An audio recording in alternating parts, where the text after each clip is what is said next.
We like to chase words. Travis Hubbard used to say, study words, young man, study words. And we do that. We study a lot of words. You've got your Amplified Bible tonight, don't you? Yes, I do. All right. All right. Could you come up here and read 12:1 up to verse number 9, please? And get us up to speed. All right? Now in Haran the Lord said to Abram, go for yourself, for your own advantage, out away from your country, from your relatives and your father's house, to the land that I will show you.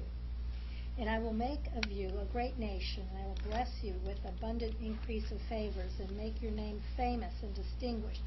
And you shall be a blessing, dispensing good to others. And I will bless those who bless you, who confer prosperity or happiness upon you, and curse him who curses you or uses insolent language towards you. And in you shall all the families and kindreds of the earth be blessed. By you they shall bless themselves. So Abram departed as the Lord had directed him, and Lot, his nephew, went with him. And Abram was 75 years old when he left Haran. Abram took Sarai his wife, and Lot his brother's son, all of their possessions and they had gathered, and the servants that they had acquired in Haran. And they went forth to go to the land of Canaan. And when they came into the land of Canaan, Abram passed through the land to the locality of Shechem. Sounds the same thing in Hebrew, Shechem. Yeah, Shechem. Oh, Shechem, okay.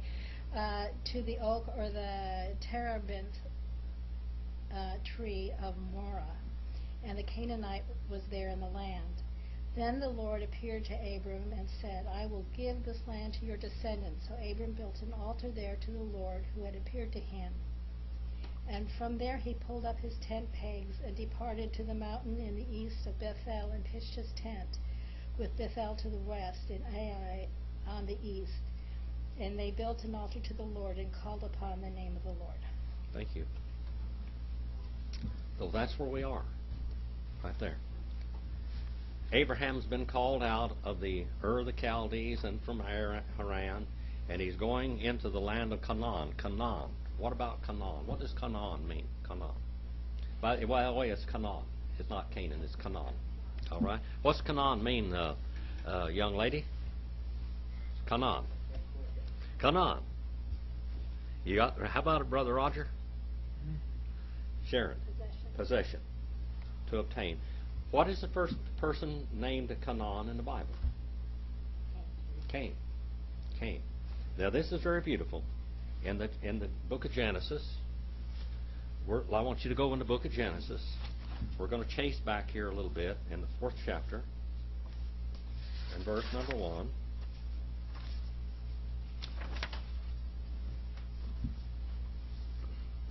We Adam yeda et Hava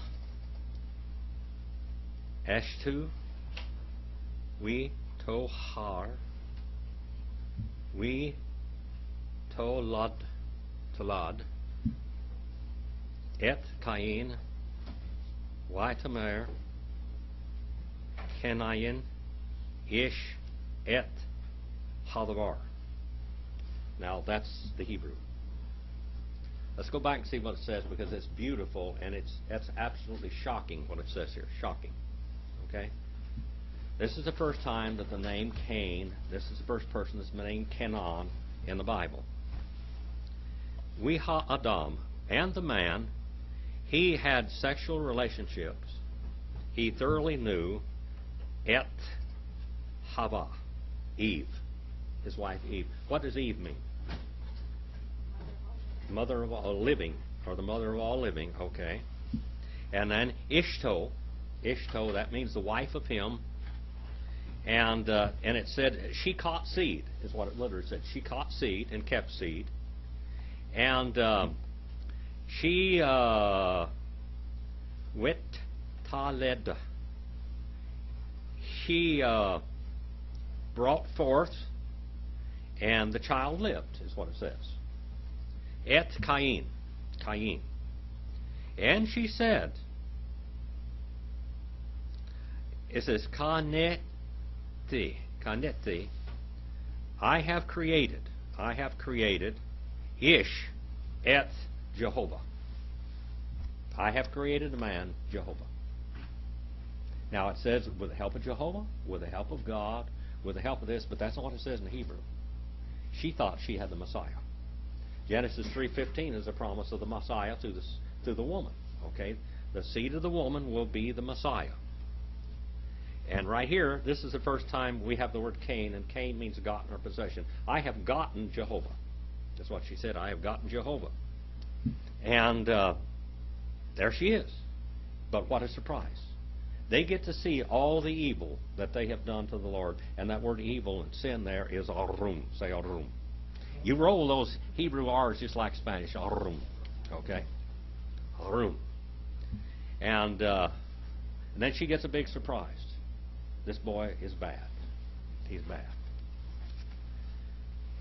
So now, Sarah. What does Sarah mean? Sarai.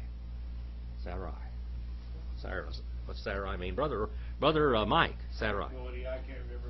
I forgot. How about it there, young lady? You remember that one? Okay. One who wrestles with God. One who wrestles. Yeah. Sarah is one who wrestles.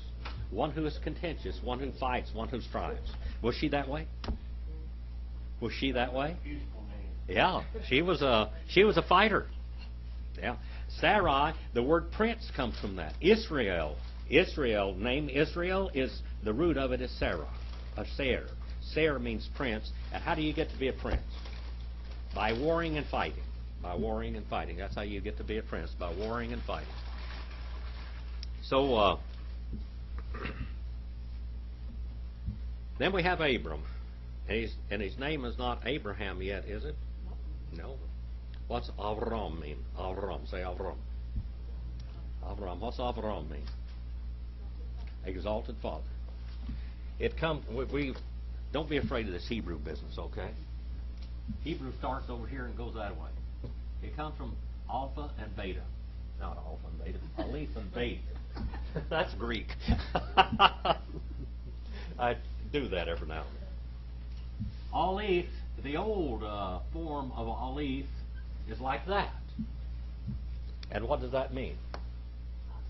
Head. An ox's head. That's the first letter in the Hebrew alphabet. Okay, it means head. And then Beth. Beth means what, Brother Mike? You got that one yet? How about it, Roger? House. House. So this is the head of the house. So the father is the head of the house, hopefully. Anyway, that's Abba. So we have Abram. Abram, in the middle of that word, is exalted. Exalted Father is what it means. High Father or exalted Father. And now how about Lot? You say his name like this. Lot. Lot. Lot. Lot. What does Lot mean? Dark, concealed, secret, and kind of to slip around, to be sneaky. That's what Lot means. Lot. So now we have Lot. We've got Sarah. We've got Abraham. And let's see what happens from here on down. We'll read this in Hebrew, and then we'll look at it from the grammar standpoint and a lot of things. Wayisa, Avram, Holoch, Wina Sawah, Ha Negbah.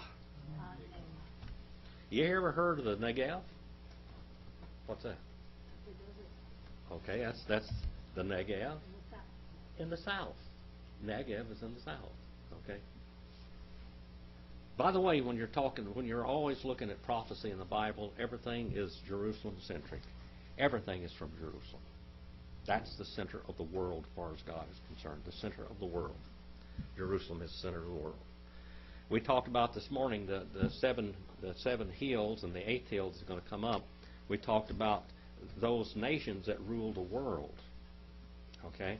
It started out with, and Brother Rex said that right off the bat. What's the first nation to rule the Middle Eastern world? Egypt. Okay.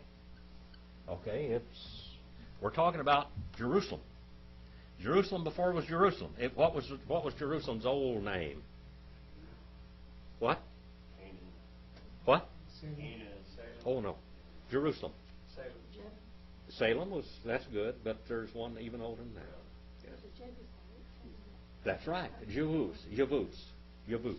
All right, Yavuz is the oldest name. The Jebusites, those are the people that live near Jerusalem. All right, and David had the little city of David was right there by the Jebusite city, where the old city of Jerusalem was. Okay. Okay, Egypt, number 2. Assyria, number 3. Babylonia. Okay, number 4. Yeah, Medo-Persian. No. Yeah, Medo-Persians. All right, all of this we're talking about in the book of Revelation, but it comes from here. Moses in the book of Deuteronomy tells us the whole history of Israel, the nation of Israel, how they're going. This is before they went into the land of Canaan, but he's going to tell when they go into the land of Canaan, when they're carried off in the Assyrian and the Babylonian captivity, when they're brought back in, and then when they're dispersed in the world, and then at the last time when they have the tribulation period upon them to bring them back to God. He tells us all this. Number 5, what nation was that? Greece. Where? Greece. The Greek. Okay, the Greece nation. And number 6, what was that? Roman Empire. All talked about 7 mountains in there. What was the 7th empire that ruled the Middle East? The Ottoman or Islamic world. Okay, Islam. The Byzantine doesn't get in there? What? The Byzantine Empire? The Byzantine Empire is part of the Roman Empire. That's what we call the Holy Roman Empire, and we looked at that on the chart today. You ever seen one of these charts before? Yeah. Back there in the early part of the church age over here is where, well, right about here is the Byzantine Empire, somewhere around there. The Byzantine Empire, and we know that down in Yemen, down in South Arabia, there was, well, all of Arabia, Africa, every place was Christianized at one time. Now, we talked about the evolution of the churches and theology and everything else. We know that in 251 A.D. they had quite a controversy, didn't they, between Novatian and Cornelius in the church of Rome. You ever hear about this? Over church discipline. Some of them were going out and sacrificing to idols so they wouldn't be killed and burned at the stake or fed to the lions or whatever. And it was pretty rough to be a Christian back then. But Cornelius said there in the Church of Rome, well, we'll just take them back in. Novatian said, these are the Novatians, by the way, in church history, the Novatians. Novatian says, no, if they publicly put off Christ, they have to publicly put back on Christ, and they have to be baptized again. That's where we get our Baptist business, you know, baptizing again. So they had to publicly put them back on. Well, Cornelius won, and we see the church at Rome from then on, it starts going downhill theologically as it goes. At home, I have on Tuesday, I teach a class, and I have a church history chart there on that one, so it's a little easier than this. I need one here and one there, I think. So we have that. We have that empire. We have the evolution of Catholicism, and we have the evolution. We have the Protestant churches, and I've always said Baptists are not Protestants at all. We didn't come out of the Protestant Reformation. Baptists were always Baptists. And what was the first Baptist that made a mistake when Constantine the Great came on? You remember the name of those Baptists that made the mistake in asking Constantine to rule between them because they thought he might be a Christian? The Donatist. The Donatist. All right. And he ruled against them, didn't he? Yeah. Well, that didn't work. And then he married the church to the state. And we find out in 570 A.D. Muhammad is born, and by 610 A.D. he was trying to push forth his religion, and he went from Mecca to Medina, and he became a warlord. His religion didn't work on religion. He was not a very good prophet as far as making converts. He couldn't even convert his own family. But he went down into Medina, where there was three large tribes of Jews down there, and he talked them into making a treaty with him, and that he would leave them alone, and they could leave him alone. They could believe what they wanted to, and he could believe what they wanted to. And that's what you call a hudna treaty. A treaty until you get the advantage, and then you turn on them, which he did.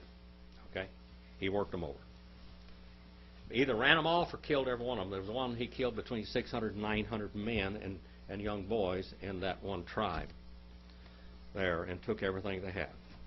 And he even took one of the lighter tribal leaders' wives, and she watched him have his head cut off.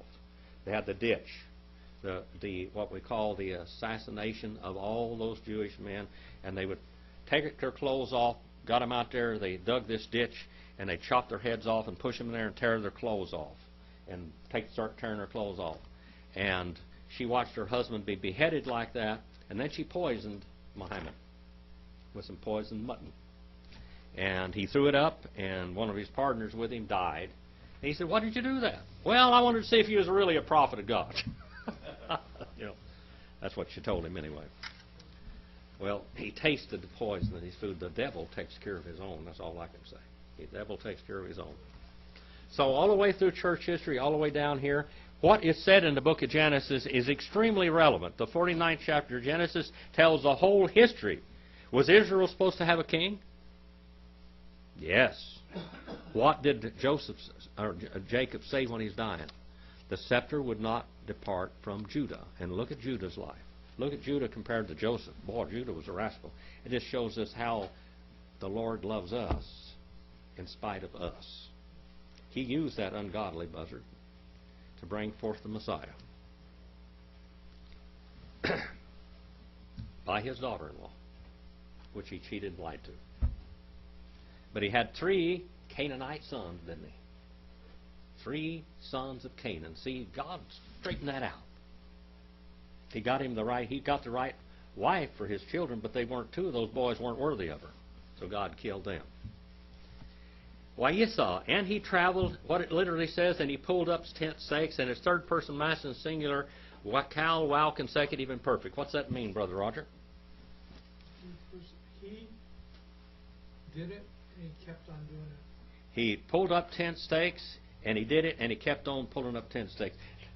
Abraham's life was a life of driving tent stakes and pulling tent stakes. Did he ever live in a house after he left the Ur of the Chaldees? Did he? No. Did any of the boys ever do that? No. But they had the promise, didn't they? They had the promise that Sharon read a while ago, that I'll give you this land, the land of Canaan. And we've already looked at that before. Why were they going to get the land of Canaan? What happened to give them the land of Canaan? What caused that? Missionary Baptists used to be bad, and Southern Baptists on this point. Southern Baptists and Missionary Baptists, same people.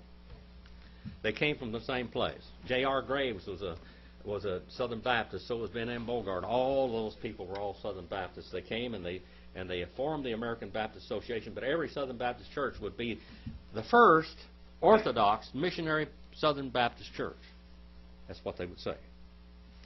And that's how they. And why did they want to make a particular calling themselves missionary Baptists? What you remember, Sharon?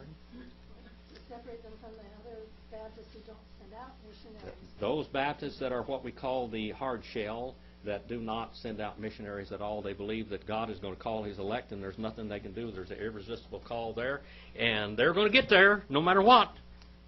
Okay? That's why missionary Baptists are called missionary Baptists, because they're not hard shell Baptists. They're not what they are particular Baptists. Yes, they came from particular Baptists. They were particular in general in Europe, and then they came to America. They traveled and kept on traveling. Abram. Going, walking. Cal infinitive absolute. That's going there. Halok, going, traveling, walking. That's what they did. They walked, didn't they? Walked and walked and walked. You know, walking is one of the best exercises in the world for you. Remember, no, you don't remember. I do. I remember when people walked every place. I remember when they walked and they walked and they walked. I remember when they rode horses. I mean, when I was a little boy, they were delivering ice down the streets in wagons that were hauled by horses. They were driving little pony carts around delivering mail, and even driving bicycles sometimes. That was a modern war. But they drove these pony carts with a bag on the back of it with all your mail in it, and they drove these things around, and that's the way it was. I remember one time a guy by the name of Allen. He was 103 years old, and he was in the Civil War. And this is about 1950 or 51 or something, 52 maybe. And he used to ride. I used to be a bronc buster. I met somebody the other day. Oh, that was a girl, Christine's mother. Christine's mother used to go down there to that riding stable on Edison Highway where I was the bronc buster. And I saddled all those horses and everything else, and she went down there to that place and would ride her horses around with those people. But walking. Oh, Alan never drove a car. He said I ride with my wife bought a car. She drives and I pray. He said, man, he said, that car's going real fast. He was riding horses, you know. And the most you do on the horses, you see in the movies, they're always loping and running and everything. But how long do you think a horse would last like that? They don't do that. Okay. You don't run your horse from here to there and everything. You go slow. So they were walking. Walking keeps you in shape. It's good for you. When people start driving cars and quit walking, they got fat. There's low cholesterol, all this. Old Alan was 100-something years old. And he used to tell me all the time, he said, come here, Jimmy. And he said, you know what? He said, I'm going to tell you a secret. He said, if you get to be 100 years old, you're not. He said, very few people ever die that get to 100. And then he'd laugh and he said, because very few people get to 100. He was born in 1850, I think it was. 1850, 1849, something like that. Walking, pulling up tent stakes. Walking and traveling and pulling up tent stakes in the southland, in the Ha-Nagabah. 12 and verse 10 now. Waihi, Ra'av, Ba'aretz, Wayered, Avram, Mitzrayimah, Lagur, Sham, Ki, Kaved, Harab, Ba'aretz. Don't let this language scare you off at all. Okay. And now here we have the root of the word Jehovah, right there, the very first word, and it says, and he became. Look, that's what it says. And he became. What does Jehovah mean? The name Jehovah. What does it mean? He who shall become. Where's the fulfillment of the Jehovah title in the New Testament? But you have to tell me in Greek. Yes. John 1:14. All right. Kai hologos sarx aganato. And hologos, and what is that equivalent to in Hebrew? Because that's a Hebraism. All right. Here's hologos. Right there. What is it, Brother Mike? You say Adonai, but why isn't it word? No, we're not going to use Adonai. That's a modern Hebrew. Ha-davar. Ha-davar means the word. Exodus 20 and verse 7. Somebody turn there and read that real quick. Exodus 20 and verse 7. This has changed the whole mind of the Jewish people. That changed the whole mind of Israel right there. Exodus 20 and verse 7. Do you have that, one of you two? Exodus 20 and verse 7? We-ele Shemot is the name of Exodus, by the way, in Hebrew. We-ele Shemot. In Exodus, we get the name Exodus from the Greek Septuagint. All the names of the Bible in the Old Testament are from the Greek Septuagint, not from the Hebrew. Exodus means, in Lakota, in Indian language, is Hantiyot. Hantiyot, which means the way out.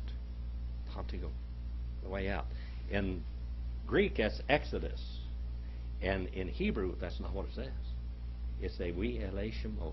Brother Roger? And we-ele, all right? We-ele Shemot. All right. And these names. The names of what? Of Jacob's children. Israel. All right. What do we got? Exodus 20 and verse 7. Have you got that, Sharon? Just read that real loud for me. You shall not use or repeat the name of the Lord your God in vain, that is, lightly or frivolously in false affirmations or profanity, for the Lord will not hold him guiltless who takes his name in vain. So from there on, they never spoke the name of Jehovah. They would not say that name ever again. And so when they came to that name, they would say, Ha, Shem, or Hadavar. Hadavar means the word. That word right there, that word, that name. And they never spoke that name. They don't know how to say that name. The modern Hebrews say Adonai. All right, every time you come to the word Jehovah in the Bible, and Adonai is not Jehovah, is it? It's not Jehovah. Adonai means Lord of Lords. Adonai Ha'adonaim. And twice in the book of Revelation it uses. Revelation, the 19th chapter, it says, the King of Kings and Lord of Lords, which is Jesus. That's one of the titles of Jehovah. Okay? One of the Jehovah titles. And that's Adonai. But that's not this word right here. That's not Hadavar. And here is the word that it is right there. That is the Hebrew word. Now, let's look at this word right here. Let's look at the word Jesus. Okay? Now, the Hebrew, you say it, you pronounce it with vowels. If you don't have vowels, you don't know how to say it. Okay? Now, what is Jesus in Spanish? Jesus. It's the same thing in Greek. All right. Now, I want you, and you know, like Jesus is, the beginning of that is a vowel, isn't it? So now let's get rid of all the vowels. There you are. Say Jesus. Huh? Can you do it? All right, let's look at it this way. Here's Jehovah, okay? Now, we know that that's not how you say the name. It's not Yahweh. It's not any of these others. We don't even know how to say that name. But now let's get rid of the vowels out of Jehovah. What do you got? How are you going to say it? All right. Can't do it. You know how to say it. So how in the world are you going to say that name? So you just say Hadavar. And people want to say, well, they want to pronounce that name today. I'm not sure it's even legal to pronounce it. Really. The Jews didn't think it was. And so they'd say Hadavar when they come to that name. Now look in John 1:1. Kai hologos or NRK, ein hologos. In beginning kept on being the Jehovah. That's what you should say. It shouldn't say the word there, because that's a Hebraism. We have to substitute the name of God, Jehovah, there, because that's who we're talking about. In the beginning, in the absolute beginning, kept on being the Jehovah, and the Jehovah kept on being an inseparable part of the Godhead. It says Kai hologos ein proston theon, and then it says Kai hologos ein theos behind that. And the Word, the Jehovah, kept on being God because the Word, or the Jehovah, kept on being is God. Kept on being God. He didn't cease being God. Did Jesus ever cease being God? No. He laid aside his powerful attributes in the flesh when he came, and he did all the miracles by what? The power of the Holy Spirit. All right. Now, Kai hologos sarx again, Atol.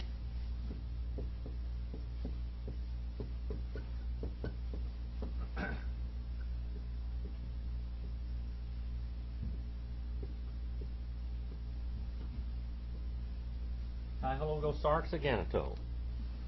And hologos hadavar. How should we say that? And the Jehovah. And the Jehovah what? Sarx. Latin is carne. Spanish is carne, isn't it? In Hebrew it's basar. Flesh, aganeto. Third person singular. Third person singular. Third person masculine singular, basically. Second aorist, indicative, middle voice. What's it say about the aorist tense? Sharon? Aorist tense. Punctiliar action. Punctiliar action. Salvation is punctiliar action. point action right there at that point, like a knife blade. Okay? Knife blade point action. Salvation is instantaneous and thorough. It's done. All right. Second aorist is just a little bit of duration on top of that punctiliar action, and that's second aorist. How long did Jesus become flesh? Well, about 33 and a half years. So it's punctiliar is on one time. God became flesh one time. Okay? Agenital, third person acting singular, second aorist indicative middle voice. Middle voice tells you what, Roger? He did it for himself. How did Jesus get into the world? He brought himself in the world. The Bible says that the Father raised the Son from the dead, didn't it? The Bible says that the eternal Spirit raised him from the Son. And Jesus said, if you destroy this temple in 3 days, what? I will raise it. Now, which one of them did it? All three of them. Who died on the cross of Calvary? Who tasted death for humanity on the cross of Calvary? The Father, Son, and Holy Spirit. They're inseparable, like you are. You are triune, aren't you? Well, are you? You are body, soul, and spirit. Okay? Now, without this, these three things, are you one? Are you anything? No. When you die, are you complete? You go consciously in the presence of God, but are you complete? No. Not until you have your triune nature back with you. Until our triune God puts us back in our triune nature, then we are complete. And then we have a glorified body where we go between dimensions like angels and spirits do today. They travel between 10 dimensions, just running back and forth wherever they wish. Going to the Southland.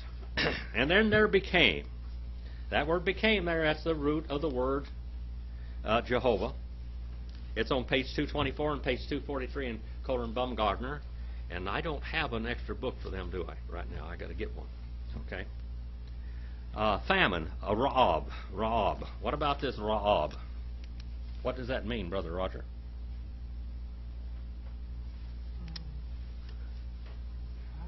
Yeah, evil, bad. Famine means evil, bad. It means evil, twisted, messed up. Sharon, you want to go over there and turn that thing up just a little bit? I think it's too cool in here now. Just, of course, it turned off. But Good job. she was fast, wasn't she? Ba'aretz. Ba'aretz. Let's look at the word ba'aretz. That word evil there, or famine, it became evil. Ba'aretz. Ba, on the front of that is what? Preposition. That's a preposition. Let's get rid of some of this stuff so I can make some more squiggles all over the place. I could just have about 10 different colors of Ba'aretz. Ba, that's a Greek preposition. What page is on, Sharon? And Brown Driver brings that book over here. What page is on?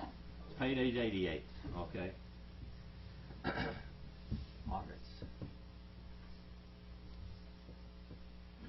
All right, Ba'aretz. Aretz means what? It's not Adamah, is it? Adamah is what? The Adamah is the earth that we're related to. Now, I'm going to tell you this. Now, I don't want any of your pastors ever told you this because you got to know Hebrew to do this. This is Hebrew only. If you don't get this, you missed it. What was man made from? Is he made from dirt? Is he made from clay? Is he made from mud?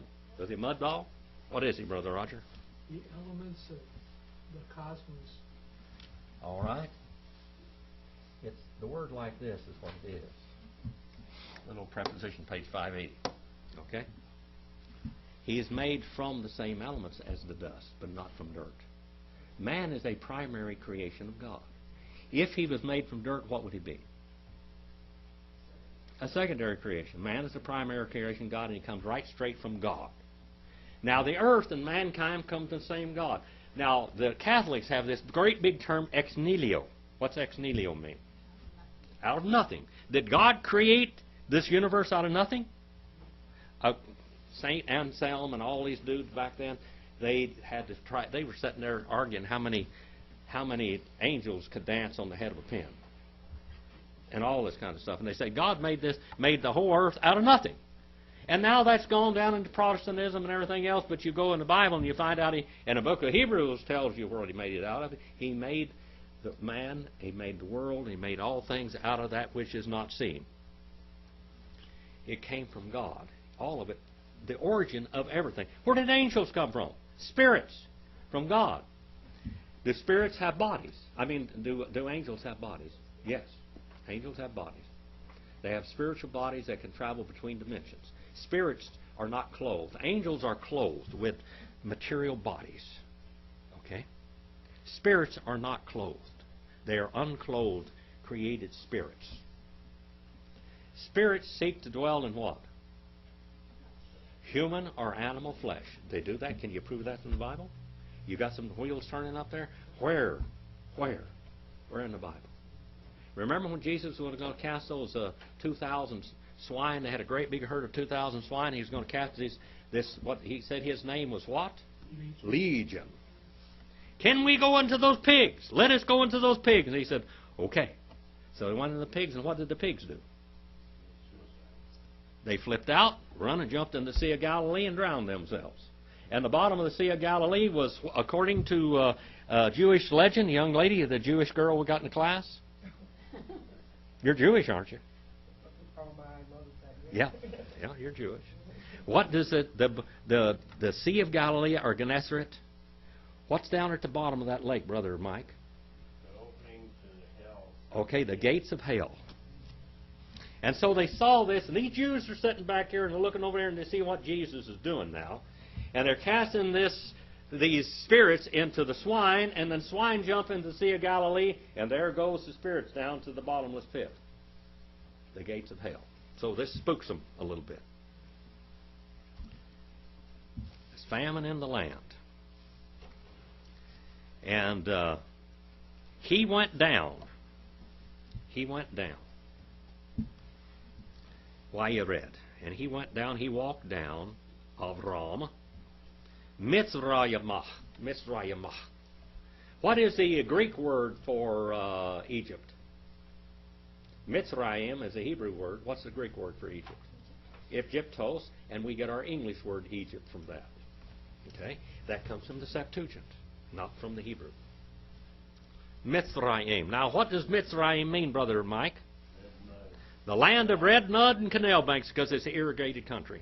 Red mud and canal banks. Mitzrayim. And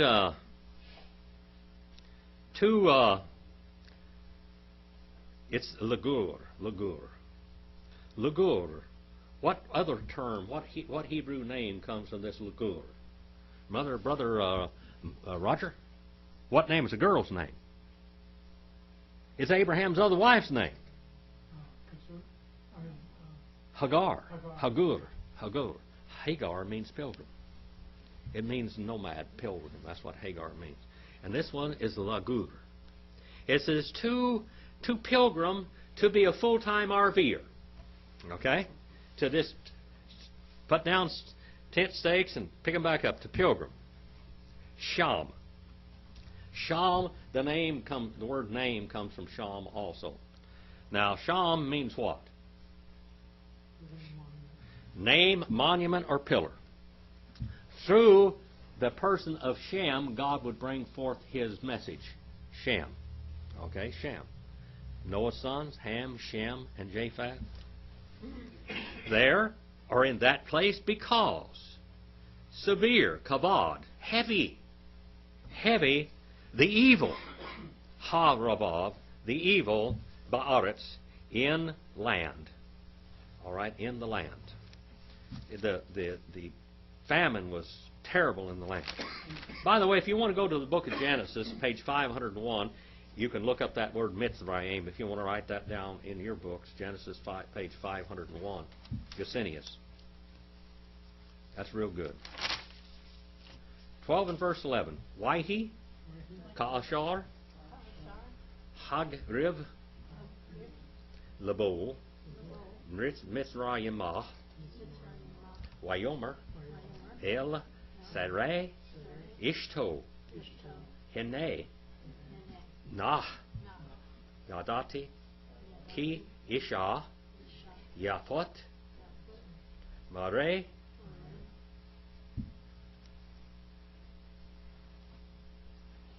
Ot. Had one more word down there, Ot, at the end. We'll try to get you a text by next week. Matter of fact, I'm going to loan you one. If you want to come, will you come up here and I'll give this to you right where we are. Genesis 12.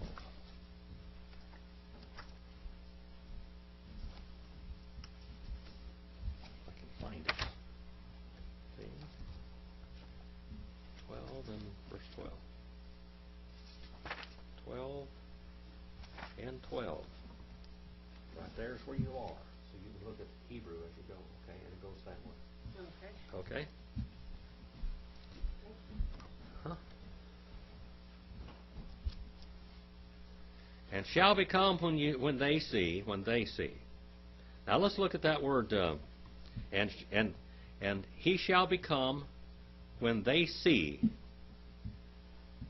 Look at that word they see. The third person masculine plural, cal imperfect. He's talking to Sarah. Abraham's talking to Sarai.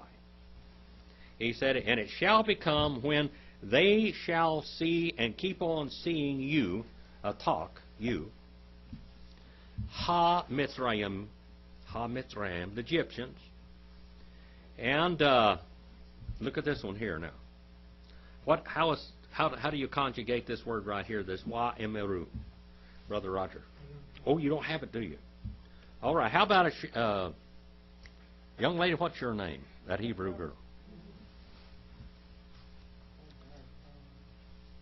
What is it? It's third person construct plural, while consecutive perfect.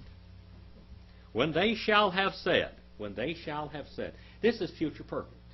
While consecutive perfect is future perfect. They shall have said. His woman, his wife. His woman, his wife. Ishto. Say Ishto. Ishto. His woman, his wife. Zoth, this. And let's look, why haragu? Why haragu? And that's third person construct plural. Cal, while consecutive perfect. They shall have murdered. Ot-T. Ot-T. Ot-T. They shall have murdered me. We otika. And you, they shall preserve, they shall keep on preserving alive. And look at this word here, third person masculine plural, PL imperfect. That last word there in that verse. Why hayu? And they shall, what's the root of that word? You remember that, Brother Roger? A life. Chaya. Chaya. Chaya. All right? And they shall keep on preserving, and it's intensely. They're going to fall in love with you, girl. You are beautiful, and you are a knockout, and they're going to keep you alive, and they're going to pamper you, and they're going to murder me. So, what do we do about this? Let's see what we're going to do about this. And this starts the whole story of deceit. Deceit. You don't think a man of God can deceive you? This guy is a prophet of God now. He's a prophet. Imri. Nah. Ahote. At. Naman. Yata.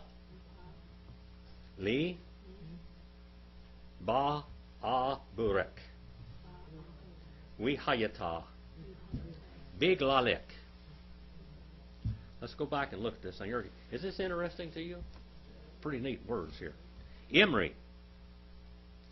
And you say, and that is a cal feminine singular, you say, imperative.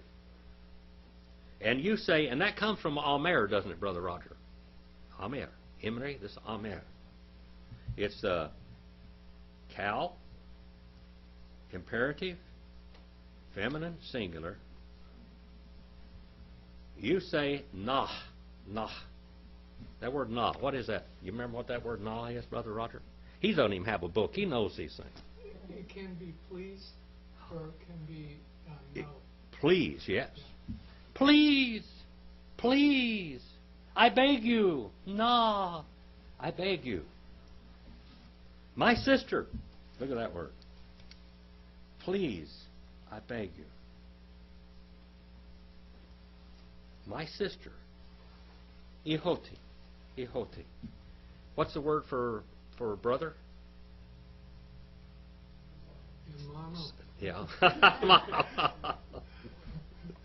Hiya. All right.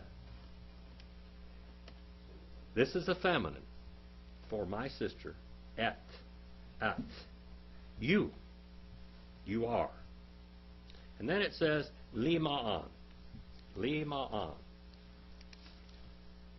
Lima'an. In order that, yitav, in order that may be prosper, may be advantageous, may be profitable. All right? May be profitable. Cal, third person masculine singular, he may be profitable and keep on being profitable. For me. For me. We have li there. That is a preposition with a suffix. And that's first person reflexive. For me. It may keep on being profitable to me. Did Abraham make a profit on this old girl? Yeah, a lot of money. He made a lot of money on her 2 times. She was good commodity. She was a good commodity, all right? She may be an old girl, but she was pretty. Something about her was pretty. It may be good. See the word tov in there, Brother Roger? Yitov, tov means good, pleasant. And she'll keep on being pleasant and profitable and advantageous and prosperous. And that was ba'a barek. Because of you, on account of you. And we hayata, and I might live. I might stay alive. My soul. Look at that. The animals have souls. What is the word for soul? Nephish. See that word there? Nafsi. Nafsi. And every animal has a soul. I mean, you're not going to hear this from pulpits very often. But from Hebrew, every animal has a soul. Every animal has a spirit, and every animal has what else? Masar, flesh. God made a lot of things triune. And you can find it from the Hebrew Scripture. I mean, you're going to get thrown a curve from people's theology, but when you go back to the Bible, it'll just straighten all them curves out, just iron them right out. I remember girls, when I was going to school, girls had curly hair. They would take and put their hair on an iron board and iron it right out. That's what they did. And other girls that had straight hair, they were trying to make it curly. Nobody's happy with what God did. Nobody's happy. All right? Might live my soul. Big lalek. Big lalek. Because and on account of you. 12 and verse 14 now. I'm going backwards. Wahi, Kavol, Avram, Mitzrayimah, Wayiru, Ha-Mitzrayim, Et, Ha-Ishla, Ha-Ishsha, Ki, Yapan, He, Miod. And it became. Third person masculine singular cal, well, consecutive, imperfect. What's that mean, Brother Roger? And it became and kept on being. To come in, kavol, it means to come in. That's cal infinitive construct, Abram. And now we have to Egypt. The word to there is not there, is it? What would that be, Brother Roger? What would be the word to? La. Lamet. Okay. And it doesn't say that, but it means, it has the idea that he's going into Egypt. And Wayiru, and they kept on seeing. Look at this. Third person masculine plural, cal, while consecutive and perfect. They saw and they kept on seeing Ha Mitzrayimah. Mitzrayim. Ha Mitzrayim. What's that? In the middle of that mem there is a dot. What does that do? It's a doggish. It's doggish, and it doubles it. Ham Mitzrayim. So you got two M's there, okay? Two Mems. Mitzrayim. The Egyptians, Et. Et is a sign of direct object. That means there's action going that way. What is the rule for this sign of the direct object in Hebrew and Greek? Sharon? Sharon? All right. All right. Extension. Extension or limitation of thought or verbal action. Is that right, Brother Roger? How about it? Pamela? Yep. Extension or limitation of thought or verbal action. I trained one of my students for, I think, 7 or 8 years in my Greek classes. He came to all my classes. I'd have him quote this Hebrew and Greek grammatical rule, and he went back to Louisville, Kentucky, and started taking Greek back there. And they put this word up on the blackboard along with a bunch of other Greek prepositions, and the teacher was going on there, and he said, extension or limitation of thought or verbal action. The teacher said, what? He said, that's a grammatical rule for that word. He said, we're not going that far. This is baby Greek. Forget that. But that's what it really means. Okay, extension or limitation of thought or verbal action. In other words, there's power going that way. Power going that way. Et ha-isha.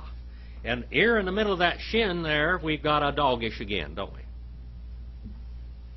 We have doggish 40s and doggish lannies. You can't hardly see it, but it's there. Ha-ish-sha. Ish-sha. Ha-ish-sha. To the isha. What does isha mean? What's the name for man in Hebrew? Ish. What's the name for woman? Ish-sha. What does woman mean? You know what woman means? Do you know what does woman mean, Pamela? Out of man. Woman means out of man. You know in English what woman means? It means out of man. Out of man. Because woman came out of man. Now man is the primary creation of God. He didn't make him from dirt, didn't make him from mud, didn't make him from clay or anything like that. He came from the person in the hands of God. And God said, and he built man, Genesis 1:26. And woman, he was the primary creation of God. And what is woman? She is a secondary creation of God. The final masterpiece. I knew you were going to say that. She's the final masterpiece. When he made all these failures, he took from man the goods part and made a woman. All right. Got to give you girls some credit sometime. Ha-isha, the woman. Ha, there, it's a definite article. Now in Greek, there's nominative, genitive, obligative, locative, instrumental, dative, accusative, and vocative. There's 8 cases. Now we correspond these 8 cases in Hebrew also. And it tells you what it is by the grammar, okay? But in Greek, you have 8 cases. And you have all kinds of does. When I said whole logos here a while ago, okay, Brother Roger, this word whole there, that's a definite article in Greek, isn't it? Now the definite article in Hebrew is this. That's simple, real simple, because it's always that. But in Greek, that is nominative, singular, masculine. Second declension word. Okay? That's the case of the subject. That's the subject, and that's it. We take that out. We could take this out, and we'd know what that was. Take one word out of a Greek sentence like this, and you'd say, oh, that's nominative, singular, masculine. That's the subject in this word, and it's describing the subject. Okay? Good. This here, you can tear these Jehovah's Witnesses up with John 1:1. They have no excuse and no answer for that at all. Because at the end of that verse it says, and the Word was God. But it says, and the Word kept on being the God. Because we have a predicate nominative there. On both sides of that linking verb is whole logos and then theos. And there are in the same number, gender, and case. So the here is the over there. Their New Living, what was it, the modern, what is it, their translation that they have? New American Standard? No, not New American Standard. They have the New World Translation. Their New World Translation, it says, and it says, the Word was a God. Now, are there any indefinite articles in Greek? Nope. A is an indefinite article. And is an indefinite article. We only have that. Besides that, it does extreme violence to this sentence. Because Kai ho logos ain theos. This ain there is simply a mathematical equation which means equal to. This is equal to number, gender, in case of that over there, the same person, number, and gender. This is God. The Word, the Jehovah, kept on being God. Now you take that and don't let those Jehovah's Witnesses go anyplace else, and they are done for. It completely destroys all of their theology. All right, ha, there is a definite article, and ha is a definite article for everything. It's always the same thing. In Greek, you've got all kinds, 8 cases, masculine, feminine, and neuter. In Hebrew, you got masculine and feminine. In Greek, you got masculine, feminine, and neuter. See, Greek is a little more definite. Okay? And so we take care of that. Then it says the woman, because Yafa, that means beautiful, isn't it, brother? Beautiful. Beautiful, pleasant to look upon, beautiful. He, miod, exceedingly. This woman was really pretty. Really pretty woman. You go and you look in Hollywood, and they have some of the most beautiful women in the world. What are some of the most beautiful women in the world? Sophia Loren was a long time ago. Nicole Kidman. We see some of these women, and Marilyn Monroe, you know, all of these different people that were, when you say their name, it has, with it, it comes this beauty, your idea of beauty. Elizabeth Taylor. These names are famous for beauty. Well, here we have this famous beauty, Sarah. She was a beauty. She was a movie star, so to speak. 12 and verse 15. Wayuru, Ota Sari, Ta'aro, Yahulu, Otha, El Pero, Watega, Ha-Isha, Bet, Biyet, actually, Paro. Now look at this.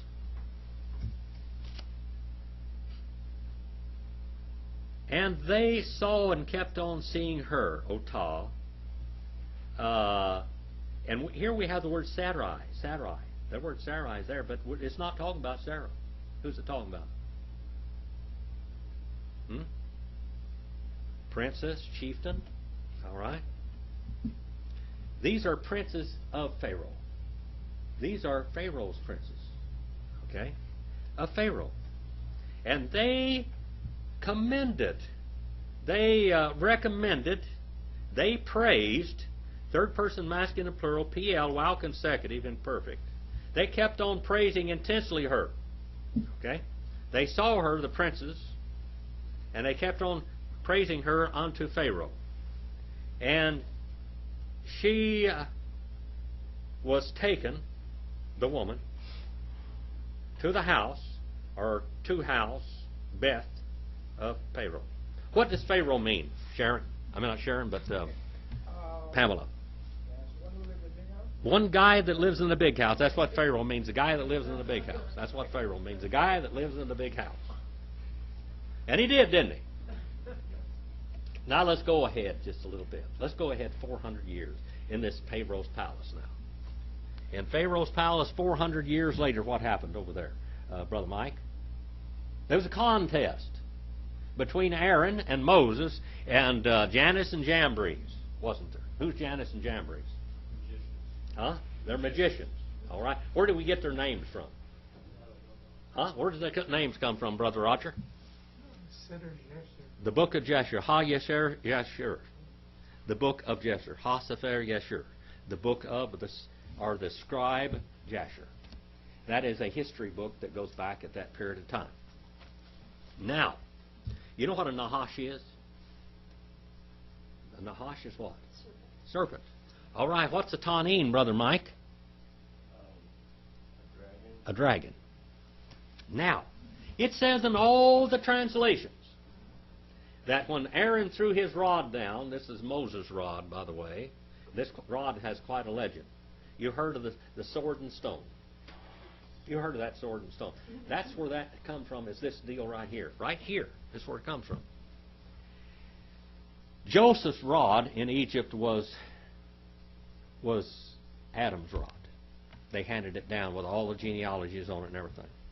And God had given this rod to him. And what was this rod made out of? What kind of stick was it made out of? No? Almond. An almond. Remember, it bloomed one time. It blossomed one time. And this thing's how many years old? 3,000 years old at the time? When they have it? When Joseph went down to Egypt, Jacob took that rod with him because it was handed down from Abraham to Isaac to Jacob. This rod kept being handed down, handed down, handed down. And when they went down into Egypt, they went into captivity. Well, Moses' father-in-law was down there because he was a what? He was a prophet of God, of the Most High, it says. And where did he come from? Midian. What was his name? Was his name Jeter? Was his name Jeter? Jeter, Jethro. What else? He had a bunch of names, didn't he? Ruel and Ru. All right. He had all those guys with the same name. That's the same God. Okay. And he was a priest of the Most High God. And he went down there, and when he left Egypt, he took this rod with him, which was Adam's rod, just given all the way down, which is Jacob's rod, which is all of these people's rod, handed down, and he took it and put it out in his garden in the backyard, and he stuck it in the ground, and nobody could pull it out, like the sword and stone. He said, the man that's supposed to have that rod will get it. When Moses came along there and shooed those bad guys away from those girls, when they went out, he went on there and just pulled that rod out of the ground. He said, that's the one. He took that rod down into Egypt. And that rod had the power of God in it. It did. Now, when he was up there, when God appeared to him in what kind of a bush? A blackberry bush. See, the Hebrew tells you what kind of bush it was. Isn't that neat? It's a blackberry bush. What's the name for Sinai? I always used to say that I live in the briar patch out here. This room here is the briar patch. Nobody wants to be out here in this because of all this old boardwalk. Though they put the briar rabbit in the briar patch. That name, Sinai, means briar patch. Up on Sinai was a lot of blackberry bushes. Okay? And that blackberry bush, first of all, blackberry bushes don't burn very well. But this one burned. Now, tumbleweeds and thorn bushes burn, don't they? But blackberry bushes don't burn unless they're completely dead. And this bush just kept on burning, kept on burning, kept on burning. And Moses went over there and looked at it, and he had a rod in his hand, and he said, throw that rod down, and it became a what? Nahash. That's a serpent. Now, Moses is going to get a surprise when he goes to the Pharaoh palace. Okay? He goes over there, and he throws it down out there in front of the children of Israel, and what does it become? In the children of Israel. A serpent. A nahash. And he puts his hand in, and he pulls it out, leprous, and puts it back in, and it's all right. He does all these miracles to prove that he's coming from God. And then he goes into Pharaoh's palace. And now Aaron is his spokesman. Aaron means what? Aron. Huh? Light carrier or light. Light. Aaron means light. Light. Enlightened. Or light. And Aaron goes in there and he says, you're going to be a god to him, and Aaron's going to be a prophet for you. And so they went down there and they went into Pharaoh's palace. And if you read the book of Jasher, they did all kinds of miraculous things even getting in the palace. They got in there. And Pharaoh sent for his magicians, which are Jannes and Jambres, which Paul writes about in 2 Timothy. And 3 times they're quoted in the Bible, but it comes from the book of Jasher. That's where the historical information comes from. Well, Aaron threw his rod down, and what did it become? A dragon. It didn't become a snake. It didn't become a serpent. It became a dragon. A fire-breathing dragon. A tanin, the word smoke and fire comes from that word, too. It's a fire-breathing dragon. It is a leviathan. Okay? It's a great serpent creature, dragon creature, not a snake at all. Not a serpent, but a great giant, like a dinosaur. Okay?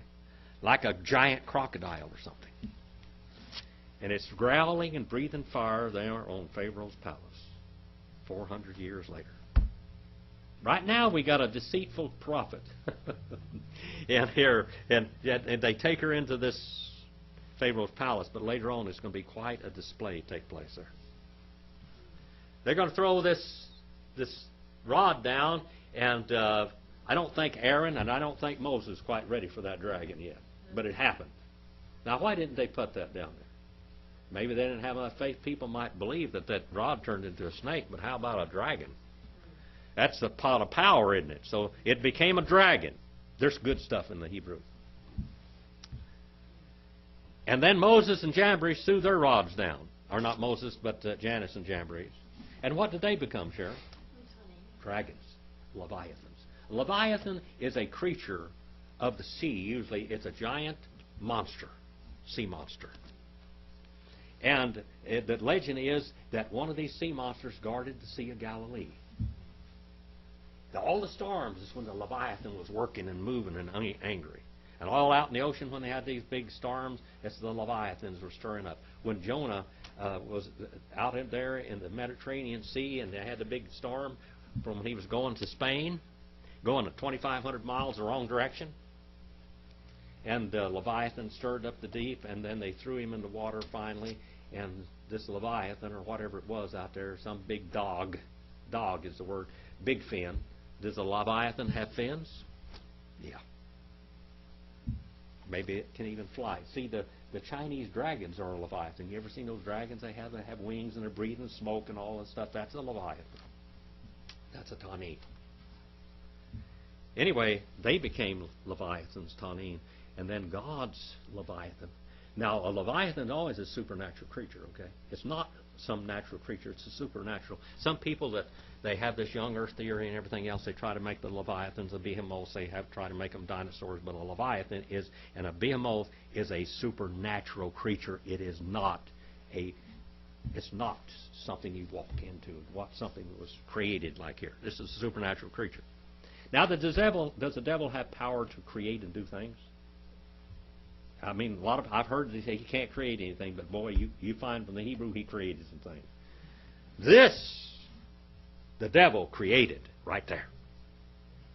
He turned those rods into Leviathans. That's the Leviathans of evil. Most of the Leviathans out there in the Mediterranean Sea and the Sea of Galilee and all these different places, they were evil. They were of evil. And they had to kill somebody and throw them in the water or something to appease this evil god, this Leviathan. Well, God's Leviathan, supernatural creature, ate up and swallowed down the devil's supernatural creature. So God is more powerful. Now, in the angelic forces in the spiritual world, how many went with God?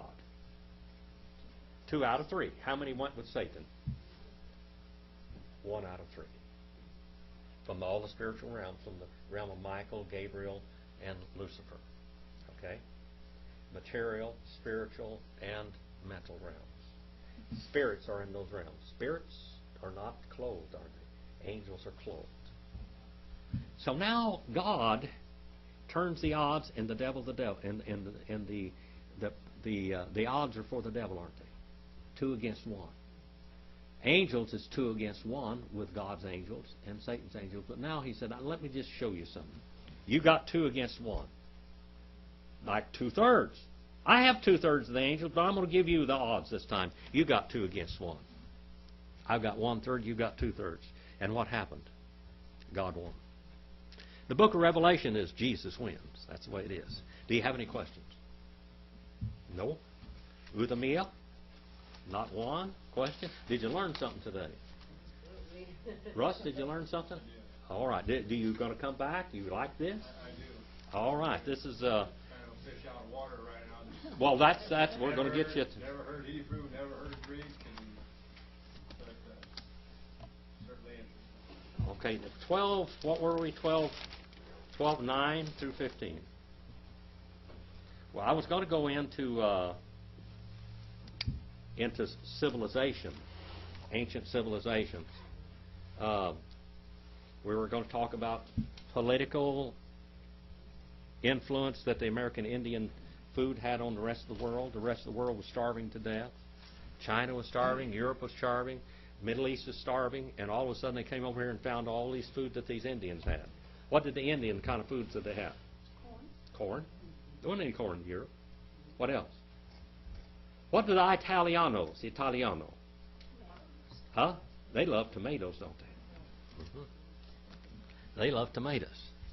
Did they have any tomatoes? No, tomatoes were here. How about, what do the Irish like? Papas. Potatoes. Okay? Did they have any potatoes? No. Did they have any pineapples? No. All that stuff came from here.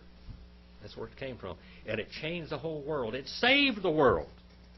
The economy, the American Indian economy, and they are what race? From what race? Ham race. The Hamites. Ham, Shem, and Japheth.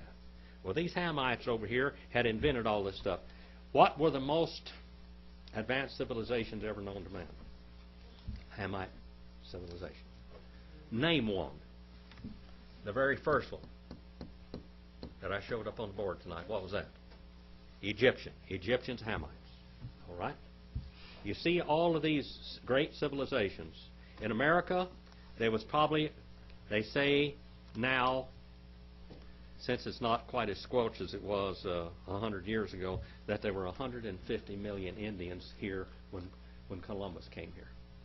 150 million. The largest population in the world was in America. You know why? It's because they didn't have disease and they had food to eat. The people are dying of starvation, and the water and everything over there in Europe was killing people. There weren't any earthworms here in America. Did you know that? The disease and stuff, earthworms carry what? What do earthworms carry? Have you ever heard somebody say, boy, he eats like he's got a tapeworm? They have tapeworms, they have all kinds of roundworms, all this. These worms carry this in their guts. They do, the flies, all this stuff. They had mosquitoes here, but they didn't have the vivax parasites in the mosquitoes. The vivax, that's where you get malaria. What does malaria mean? Malaria. That's Latin. What is it? Bad air. Bad air. They thought you got it from breathing bad air. Where they had the swampy air is where the mosquitoes were. And that's how they got. And the mosquito does not give you malaria. It is a parasite in the mosquito's gut that gives you malaria. And the mosquitoes here didn't have it. Where did the vivax parasites come from? Come on there, young lady. Tell me where they came from. Your people were immune to it. Africa. All of the malaria came from Africa. You know who John Paul Jones was? You heard of John Paul Jones, the father of the American Navy? That was my uncle. A long time ago. That's my white blood in me. I don't have much, but that's... I'm 132nd Scots, and he was a Scotsman. And he came to America. He was a slave ship. His family sold him into slavery. He was a slave on a slave ship that went to Africa and brought the slaves back to Europe. And sometimes when they'd go to Africa and get these black slaves, they would come back and all the sailors would die. Well, the time that John Paul Jones, but his name was not John Paul Jones, it was John Paul. Okay? He's a Paul. Rand Paul, Ron Paul, all these in my family, see. This are all Pauls. Okay? Smith Paul. He went there, and when he got back to Europe, everybody was dead on the ship, and he'd made sailors out of the black people. He had an innovation there, because these black people were immune to malaria. And when the mosquitoes would bite the black people and then bite the white people would get the thrush and fevers, and it would kill them a lot of times. Malaria. Did you watch the movie Young Guns? You ever watch that? Young Guns, Billy the Kid, and all that. You know that Indian in the movie? That was my cousin. Yeah, that was Fred Wade. Frederick Tecumseh Wade. He's a big, tall Indian, about that tall. Chickasaw Indian. And he went out there with John Sons of the Pauls, Mulhers, and Waits went out there. And while he was down there in some of that Texas country where they had a lot of swamps, Fred Wade got malaria. And he ended up dying. He was like 40-something years old when he died from it. He didn't. The American Indians, there were more American Indian slaves than there were black slaves. But the American Indian slaves died from malaria. They were just killing, dying right and left, because they had no immunity to any of this. So we study all of these things and find out where the food sources came, what they are. And it all started back there, the Southern Baptists, for years they would not have, a church couldn't have Mexican people, couldn't have black people, and white people in it. They believed in total segregation. That's it. That's it. Because it said that Canaan would be what? A servant to Shem and to Japheth. And they took that for slavery. It's not talking about that. Who was the servant? It wasn't Ham. These are all sons of Ham. All of us dark races are sons of Ham. Okay? But who is Canaan? The people that went into the land of Canaan, and they went in there and they built that land. And when Israel went into the land, they became servants of servants. They took all that land from them because God knew they were going to be bad people. And in the 9th chapter of the book of Genesis, way back yonder, it told that they were going to be slaves to them. But the Southern Baptists and a whole lot of these people in Europe and all over, they took this scripture to mean that all the Hamites were going to be slaves to the white people. Okay? All the Hamites. And wherever they went, they did this. They enslaved those people in this foreign land. Who spread further than any other people? The Hamites. Whose language is more confused than anybody else? The Hamites. Who were the greatest medicine people in the world? The Hamites. Who were the greatest inventors? Did the Japhethites ever invent one thing? Not a thing. Who invented printing? The Hamites. Who invented paper money? The Hamites. Who invented the flush toilet? Hamites. Who invented plumbing? Who invented libraries? Who invented the door and the key and the locks? All right. Who invented gas stoves? The Hamites. All of this. Who invented paper? The Hamites. Who invented writing? The Hamites. You see all of this, and you see this goes into the culture. And that's the contribution of the Hamites to the culture of mankind. They were servants in many ways to mankind. And the Japhethites did what? The Japhethites, what the white people do, the Anglo-Saxons. They perfected those original inventions. And what did the Shemites do? They made money on all of it. All right. Well, God bless you. Do you have any questions? Do you have any questions? Russ, no questions? Evangelina? Young lady, you have a question? How about you, Roger? Brother Mike, you learned something tonight? Probably not. Pamela? Yeah, I did learn. All right. Because, like you said, we were talking, the devil did create. Oh, yes. Yeah. He does create. There you see it right there. You see it. You see it. He did this. All right. Can he procreate? Can the devil procreate? Scripture and verse. Can the devil procreate? Tell me. What scripture? Genesis 3:15. And God said unto Satan, I will put enmity between your seed. Who's that? His literal seed will be the Antichrist. He's going to have a child. It's going to be an Antichrist. And her seed, Jesus Christ. And you shall bruise him as the heel, but he shall bruise you as to the head. All right. They've come into the human race. Who were the Nephilim? Those very same people. What's Nephilim mean? It comes from Phale in Hebrew. What is that? Big ugly guys. The big ugly guys. Who was a very famous Nephilim? Goliath and Og and Goliath's 4 brothers. And their father. These were all Nephilim. And they are all what?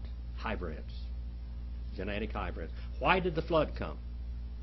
To cleanse the earth of them. And it says they were before the flood and after the flood. And in the end times there will be more. How is the only way that Satan can raise his number of forces? Procreate. Because only 1/3 of the, and that's sealed. The angels and spirits are sealed. All right. How could he get his forces so he could try to overcome God? Who are those things that are turned loose on the earth? In the book of Revelation, those things. Those things. These are demonic, angelic beings that are turned loose on the earth. All right. You ready to go out and do something eternal? You ready to go tell somebody what you learned tonight? All right. All right. Evangelina, you want to dismiss us in prayer, please? We'll use both of you tonight since both of you are here.